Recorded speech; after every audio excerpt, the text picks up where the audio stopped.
You ask Tiger to solve. This deals with linear equations with one unknown. The final result is x equals 58/9. Let's solve it step by step. Simplify the expression. Expand the parentheses.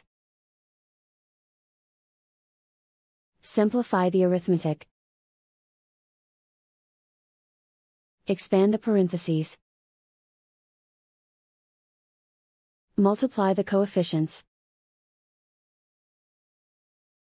Simplify the arithmetic. Group like terms.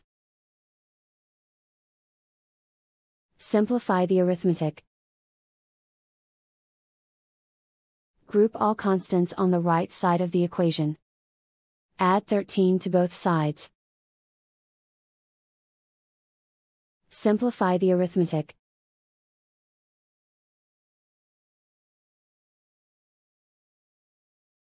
Isolate the x.